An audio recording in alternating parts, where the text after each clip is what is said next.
Au nom de Jésus-Christ. Amen. Vous savez, si nous sommes là ce soir, c'est par grâce. Parce que Dieu a voulu que tu es là ce soir. Amen. Parce qu'il y a encore cette porte ouverte. Que tout le monde peut passer par cette porte. Parce que la porte n'est pas encore fermée. La porte est ouverte. Mais quand Dieu fermera la porte, ça sera terminé. Ça sera terminé.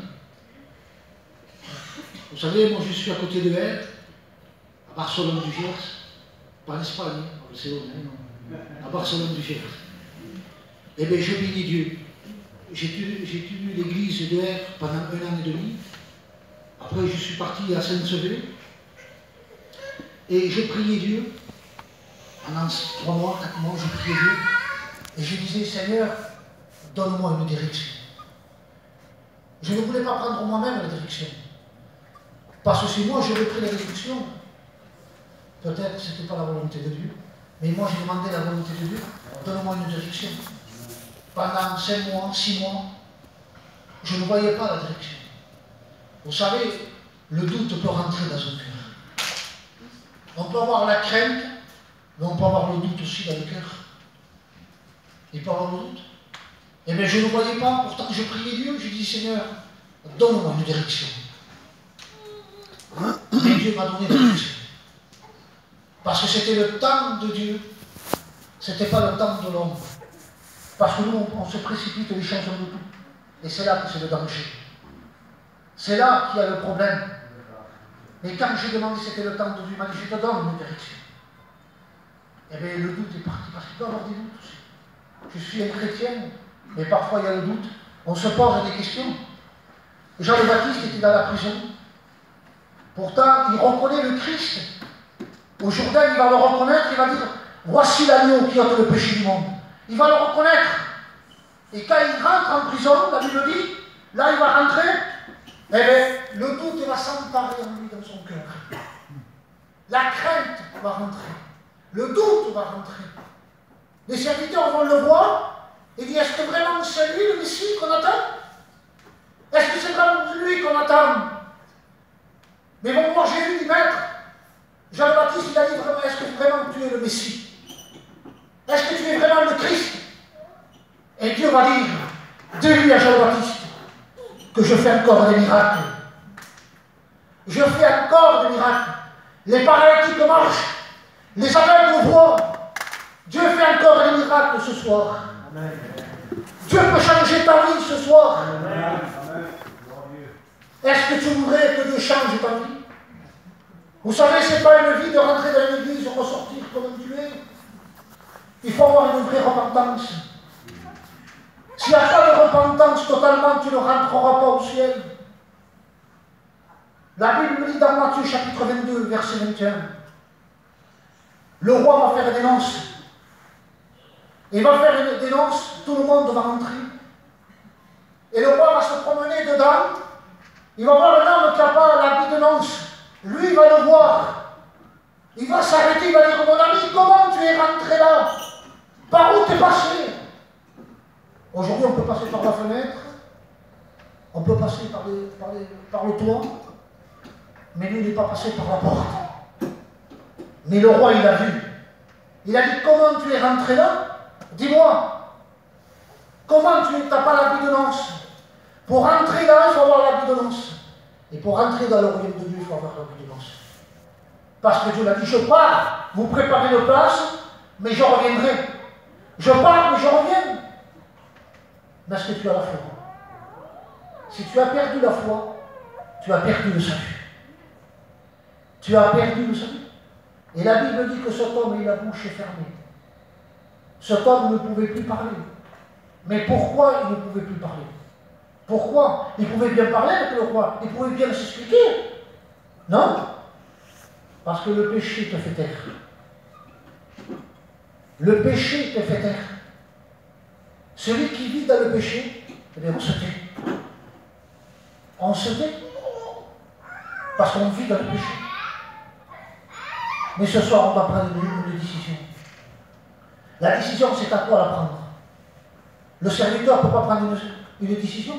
Moi, j'ai des enfants, je ne peux pas prendre une décision. Pourtant, je donnerai ma vie pour mon fils. Mais je ne peux pas. La décision, c'est à lui de la prendre. Comment tu es rentré ce soir ici? Comment tu es rentré? Avec quel but tu es rentré? Mais Dieu sait avec quoi tu es rentré. Parce qu'il connaît ton cœur. Amen. On va lire dans la parole de Dieu, Amen. C'est dans le psaume, verset 40. Il va dire, j'avais mis à l'Éternel mon espérance. Il va dire, c'est le roi David. Il va dire, j'avais mis à l'Éternel mon espérance. Il s'est incliné vers moi. Il a écouté mes cris. Il m'a retiré du fond de la roue. Il a écouté mes cris. Et l'autre version va dire que Dieu, il s'est penché vers lui. Il s'est penché vers lui. Et c'est le roi David. Parce qu'il avait la solution. Il savait que c'était en Jésus-Christ. On ne peut pas, David vivait dans le péché, lui. Il vivait dans le péché, il cachait le péché. Mais la solution, il fallait crier à Dieu. Parce que la Bible dit, quand le malheureux crie, l'Éternel l'entend. Il vient de sortir de ses détresses. Quand le malheureux crie, quelle repentance du roi David. Parce qu'il voulait s'en sortir. Il demandait pardon, il y avait une repentance réellement de son cœur. Il voulait s'en sortir. Est-ce que vraiment tu voudrais t'en sortir toi-même? En disant, Seigneur, je vis dans le péché. Je vis dans la méchanceté. Je vis avec des passions. Est-ce que tu ne voudrais pas crier à Dieu avec une repentance? Parce qu'aujourd'hui, nous ne sommes pas ignorants. On sait que Jésus revient bientôt. On sait qu'il y a 2 endroits. On ne peut pas vous apprendre. Le peuple gitano, on le sait. Quand le problème crie, le problème va venir, on commence à crier. Seigneur, dis, regarde le problème. Regarde, tu commences. Parce qu'il y a 2 endroits à passer. Qu'est-ce que tu vas dire, la Bible? J'ai mis devant toi, j'ai mis la mort et la vie. J'ai mis la bénédiction et la malédiction. Et dis, quel chemin tu vas prendre? Quel chemin? On connaît aujourd'hui. On connaît qu'il y a 2 endroits à passer. Eh bien, c'est mieux de prendre le chemin de la vie. Le chemin de la vie, il faut avoir une repentance. S'il n'y a pas de repentance, tu ne rentreras pas au ciel. Tu ne rentreras pas au ciel. Il faut vraiment que Dieu change ton cœur. Et David, il a commencé à crier, Seigneur, sauve-moi. Quelle repentance du roi David. Quelle repentance pour entrer dans le ciel. Il va dire, donne-moi un cœur pur. Qui ne voudrait pas ce cœur pur? Qu'est-ce qu'il peut t'apporter dans ce monde? Dans ce monde, c'est éphémère, c'est pour un temps. Quel avenir? Dis-moi l'avenir qu'il y a dans le monde. Il n'y a rien de tout. Je vous demande pardon pour les anciens. Dans le monde, la drogue est payante. Les cigarettes est payant. Tout dans le monde est payant. Mais l'évangile est gratuit. À quoi ça sert de payer l'enfer? À quoi ça sert de payer l'enfer? Que le royaume de Dieu est gratuit. Le ciel est ouvert pour toi. Mais qu'est-ce que tu attends de rentrer? Qu'est-ce que tu attends de demander pardon? On prêche, ça fait 2000 ans. Il y en a qui prêchent la repentance. 2000 ans, la repentance. Jean-Baptiste, la repentance. Jésus a prêché la repentance. En disant, c'est avec la repentance que tu rentreras au ciel. Gloire à Dieu pour les beaux messages. Moi aussi, j'ai des beaux messages. Mais moi aussi, je le dis. Seigneur, si je n'ai pas de repentance, comment rentrer dans le ciel? Comment je peux rentrer? Eh bien, comment je peux rentrer dans le ciel sans avoir une repentance? Et vous savez, c'est la part de l'homme. Et la part de l'homme, c'est quoi? S'approcher à la croix. En disant, Seigneur, je dois venir devant toi. C'est là que Dieu te pardonnera. C'est là qu'il y aura vraiment la repentance. C'est à la croix. Aujourd'hui, il y a des gens qui doutent. On doute. Est-ce que tu vas revenir, Seigneur? Ça fait 2000 ans que tu dis que tu reviens, on ne voit rien encore. Jésus revient. Je dis, Jésus revient bientôt. Mais est-ce que tu es prêt? Est-ce que vraiment tu es prêt? La question t'est posée. Est-ce que tu es prêt quand Jésus reviendra? Qu'est-ce que ça sert le monde? Quel avenir dans le monde? Quel avenir? L'avenir de ce monde éphémère. Tout est vanité. Pourtant, la Bible dit qu'il y avait un homme. Il a dit, j'ai sondé et j'ai cherché, j'ai rien trouvé.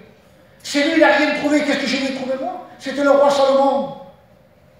Il n'a rien trouvé, il a dit, tout est vanité. Tout. C'est lui, il n'a rien trouvé. Qu'est-ce que j'ai vais trouver moi? Rien. Ce que j'ai trouvé dans le monde, moi, c'est que des problèmes. J'ai trouvé des angoisses, la dépression. Voilà qu'est-ce que j'ai trouvé. J'étais une personne que je ne connaissais pas l'évangile. Je ne voulais rien savoir. Tous de chez nous, c'est des catholiques. Je suis le seul prédicateur. Parce que Dieu a un plan. Je ne voulais rien savoir. Eh bien, ça, je suis parti simplement dans une réunion. Le pasteur a prêché. Et je disais dans mon cœur, Seigneur, si tu es vraiment vivant, délivre-moi de la cigarette. Dieu m'a délivré totalement. Parce que j'étais vrai dans mon cœur. Parce que j'étais sincère. Et vous savez, le mot sincère veut dire sans cire. Il n'y avait rien dans mon cœur.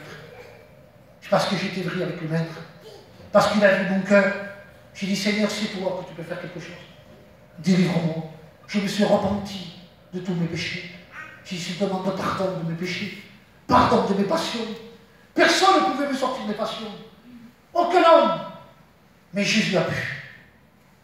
Parce que j'ai mis ma confiance en lui. Parce que j'ai mis ma confiance en Dieu. Et lui, où ta repentance avec Dieu. Et si Jésus revient maintenant, est-ce que tu es vraiment prêt? Est-ce que tu peux dire, je pars auprès de toi?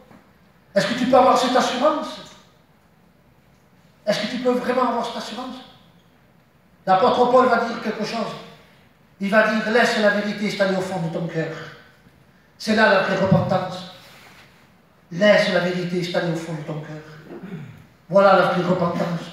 On doit se repentir en disant, Seigneur, je ne veux rien dans mon cœur. Rien de tout. Change mon cœur. Change mon cœur. Vous savez, Dieu, l'Éternel, va dire une parole. Il va dire, il ne veut pas ta caravane. Il ne veut pas ton argent. Il ne veut pas tes biens. Il va dire simplement, mon fils ou ma fille, donne-moi ton cœur. Voilà simplement, qu'est-ce qu'il te demande? Donne-moi ton cœur. Est-ce que tu as donné vraiment ton cœur à Dieu? Est-ce que tu as vraiment donné ton cœur à Dieu? Est-ce que vraiment tu as donné ton cœur à Dieu? Si tu as donné ton cœur à Dieu, je te promets que tu rentres dans le royaume de Dieu. Avec une repentance réellement. David a commencé à crier. Il a dit, Seigneur, je ne peux plus rester comme ça. Je ne peux plus garder le péché. Je viens devant toi et je viens crier à toi. Et la Bible dit que l'Éternel, il s'est penché. Il a vu qu'il était vrai dans son cœur.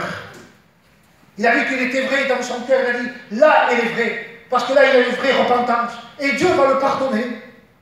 Parce qu'il était sincère. Il a crié avec son cœur. Il n'a pas crié simplement avec son intelligence. Avec son cœur, il a voulu s'en sortir. Est-ce que tu ne voudrais pas t'en sortir? En disant, Seigneur, j'ai compris. Ça fait des mois, des années que je viens. Et je repars toujours avec mon péché. Je repars avec mes désirs. Je repars avec tout. L'homme riche, la Bible dit que l'homme riche, il va voir le Christ, il va se prosterner devant lui. Bon maître, il se jette à genoux. Quelle repentance de cet homme. Il se met à genoux. Et quand Dieu va lui parler, il va dire, il dit, je connais tous les commandements depuis ma jeunesse. Je rentre à la réunion. J'écoute l'évangile. Je repars. Je rentre, je repars. Mais Jésus va dire, c'est bien. C'est bien que tu viennes à la réunion. C'est bien que tu écoutes. Mais est-ce qu'il y a vraiment cette repentance? Et Jésus va dire, laisse tout et viens. Laisse tout et viens. La Bible dit que cet homme est parti triste. Il est parti triste. Il ne voulait rien savoir. Il a gardé ses biens. Et Jésus va le reprendre en disant, c'est pas bien ce que tu fais. Regarde ce que tu fais, c'est pas bien. laisse tout et viens. Repends-toi et viens. Il appelle Jésus. Il appelle Thomas. Les disciples vont dire, on a vu le Christ. Il dit, si je ne vois pas les mêmes percées de côté, je ne croirai pas. Et Jésus apparaît dans la maison et dit, Thomas, regarde les mêmes. Regarde le côté. Viens, touche. Pourquoi il disait viens? Parce qu'il fallait qu'il vienne à la croix. Il fallait qu'il vienne à la croix. Et on doit revenir à la croix. On doit se prosterner à la croix. Et il dit, c'est pour ça qu'il fait montrer ses mains. Et son côté dit, regarde, viens maintenant. Jésus t'appelle. Et on doit revenir à la croix de Calvaire. Et Jésus va appeler cet homme, il dit, viens, laisse tout. Il part. Parce qu'il n'a pas voulu se reprendre en disant, personne ne me reprend à moi. Et ça, vous savez, qu'est-ce que c'est? C'est l'orgueil. C'est l'orgueil. On ne veut pas se laisser reprendre. Et quand on dit, on va à l'hôtel, on va le reprendre, on dit tous amen. Ah oui, on y va, on te suit, on va le reprendre. Allez, on y va à la maison, on va le reprendre. Mais quand c'est pour toi, tu ne dis pas amen. Tu ne dis pas amen. Tu te fâches. Parce qu'il y a l'orgueil. Le roi David, un homme extraordinaire aussi. On se prêchait sur la repentance du roi David. Il gardait le péché pendant 1 an, 2 ans, je ne sais pas moi. Il était roi. Il gouvernait. C'était une apparence qui était roi. Mais à l'intérieur, il vivait dans le péché. En disant, personne ne connaît ce qu'il y a à l'intérieur, ce qui est caché dans mon cœur. Aucun homme ne connaît. Mais Dieu savait. Il va envoyer Nathanaël, il dit, Nathanaël, vas-y le voir. Parce que dans son état, il ne rentrera pas dans le royaume de Dieu. Il ne pourra pas rentrer. Il est aveuglé. Et Nathanaël dit, mais Seigneur, comment le reprendre, David? Un homme charnel, aujourd'hui. Comment le reprendre? Il n'avait plus de repentance, le roi David. Il était charnel. Nathanaël dit, comment le reprendre? Comment le reprendre? Si je dis qu'il vit dans le péché, Nathanaël était convaincu dans son cœur que le roi David lui coupait la tête. Il était convaincu qu'il lui coupait la tête.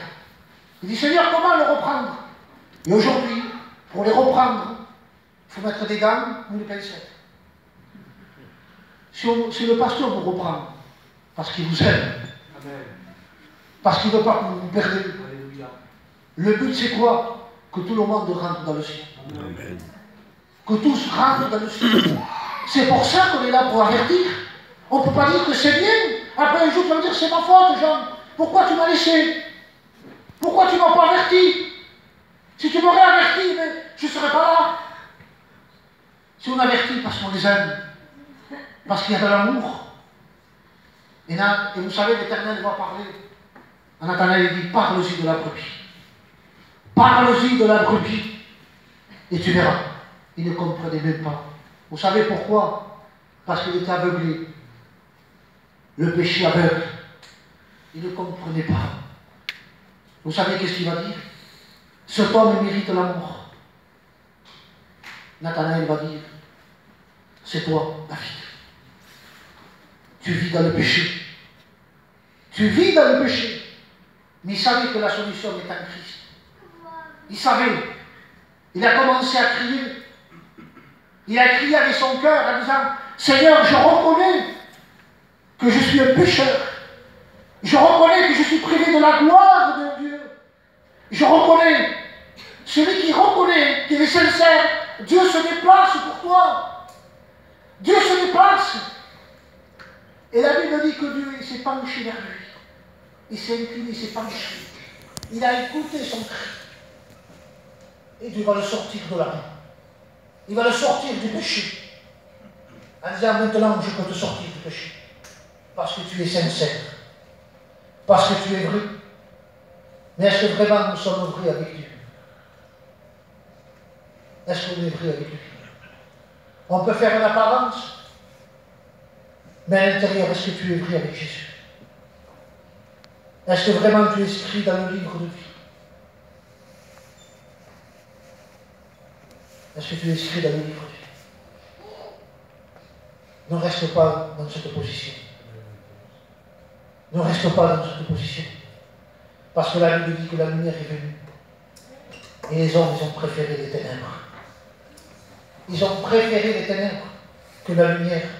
Pourtant, le Christ est venu. C'est lui. Il a fallu qu'il vienne sur la terre. Il a fallu qu'il paye. Il n'a pas donné de l'argent ni de l'or. Il a donné sa vie pour les pécheurs. Ceux qui sont privés de la gloire de Dieu. Et personne ne l'a voulu rejeter. Il a dit, non, on verra plus tard. On verra plus tard. Pourtant, Jésus est venu. Et vous savez, quand il est venu, il était 100% homme et 100% Dieu. On l'a fouetté. Je vous demande pardon. On lui a craché au visage. On lui a mis une couronne d'épines. Et quand il le fouettait, il donnait son dos à celui qui le fouettait aux Romains. Les Romains sont moqués de lui. Dites-moi, est-ce que Jésus avait de la haine dans son cœur? Il n'avait pas de la haine dans son cœur. Pourtant, on le frappait. On lui a craché au visage. Il avait de l'amour. Il avait de l'amour pour celui qui le frappait. Qu'est-ce qu'il va dire à la croix? Père, pardonne-leur parce qu'ils ne savent pas qu'est-ce qu'ils font.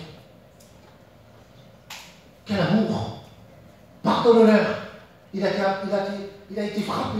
La Bible dit qu'il était ensanglanté à la croix du calvaire. Quel amour pour les hommes. C'est là qu'il y avait le grand pardon. C'était à la croix. C'était à la croix. C'est là, à la croix. Le brigand, qu'est-ce qu'il m'a dit? Si tu es vraiment le Fils de Dieu, descends, sauve-moi. Il avait de la haine, lui, contre Dieu. Il avait un venin contre Dieu. Il avait de la haine. Et l'autre, qu'est-ce qu'il va dire? Pour nous, c'est justice. Il va lui dire au brigand, si tu as des coups, moi aussi j'en ai. Si tu as la croix, moi aussi j'ai la croix. Je porte la croix. Mais il va dire quelque chose. Seigneur, souviens-toi de moi. Lui, il n'avait pas de la haine dans son cœur. Il n'avait pas du venin dans le cœur. Et Dieu a dit, aujourd'hui même, tu seras avec moi au paradis. Quelle repentance, mes frères et sœurs. Quelle vraie repentance. Là, ce n'est pas un homme qui parle, c'est Jésus. Aujourd'hui, tu seras avec moi au paradis. Qui c'est qui ne veut pas rentrer au paradis? Tout le monde. Tous veulent rentrer. Mais si tu veux rentrer dans le paradis, eh bien, repens-toi de tes péchés. S'il n'y a pas de repentance, tu ne rentreras pas au ciel. Il faut avoir une repentance pour rentrer dans le ciel. En disant, Seigneur, je te demande pardon. Pardon de mes passions. N'essaye pas, toi. Tu n'arriveras pas. Laisse faire Dieu. Laisse-le faire, lui, qui façonne ton âme, ton cœur. En disant, Seigneur, regarde, je te demande pardon. Je vais être sincère avec toi. Je vais être vrai avec toi, Seigneur. Je ne veux pas jouer avec des mots, je veux être vrai.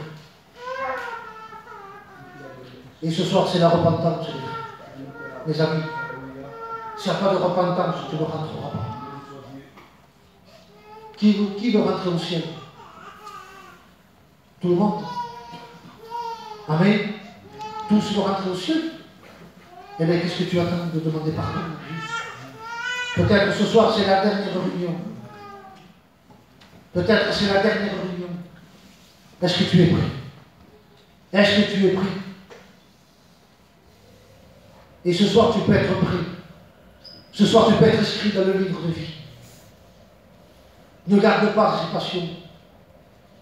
Parce que les passions, c'est une perdition. C'est une perdition. Mais simplement venir au pied de Jésus. Il n'y a que lui la solution. La femme pécheresse, elle va rentrer dans la maison, il va chercher la maison de Simon. Il va rentrer. Il rentre avec son passé, avec le parfum de son passé. En disant, Seigneur, regarde mon passé. La porte était ouverte, elle n'était pas fermée. Il y avait la grâce, il y avait la loi. La porte est encore ouverte pour toi. Viens devant Jésus. Amen. Et repens-toi. Amen. On va couper nos têtes avec lui. On va commencer à prier.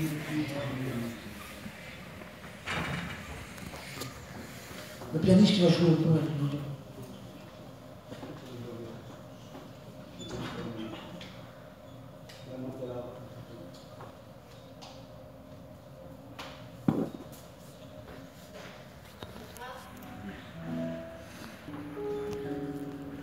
Peut-être tu caches des choses devant Dieu. C'est le moment de se repentir devant Dieu. C'est pas en sortant de l'église demander pardon à Dieu. Allez, Seigneur, je te demande pardon. Le pardon, ça se fait aujourd'hui, maintenant. Il y a un verset qui va dire, rachète le temps, car les jours sont mauvais. Il ne te dit pas demain, après-demain, il te dit maintenant. C'est maintenant de racheter. C'est aujourd'hui. Avoir une repentance avec Dieu. Dieu connaît ton cœur.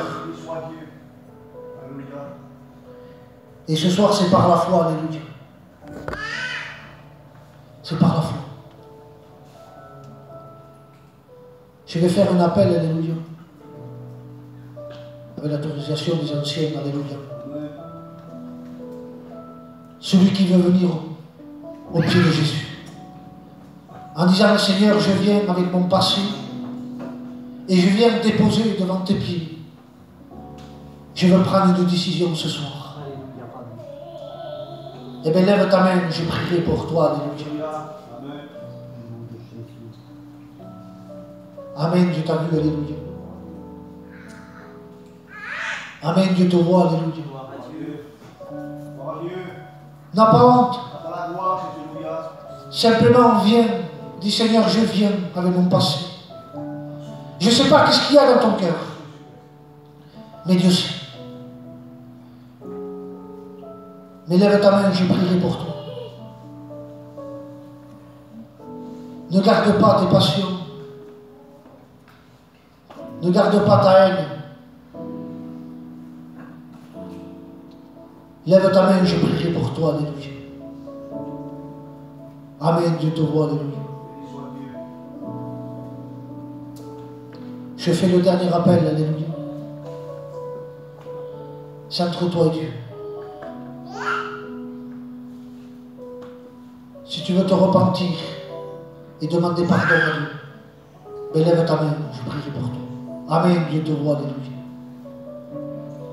Je bénis ton nom, Seigneur.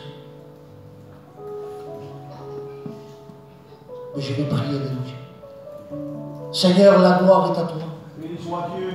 Je te remercie, Père, pour ta parole. Seigneur, tu vois celui qui a levé la main. Au nom de Jésus, Père. Maintenant, Seigneur, pose tes mains, Seigneur. Tu vois, Seigneur, il a laissé ses passions, ses désirs devant tes pieds. Maintenant, tu peux la bénir, Seigneur. Et tu peux les bénir, Jésus-Christ. À combien on met notre confiance en toi, Seigneur. Et la gloire est à toi, Jésus-Christ. Amen.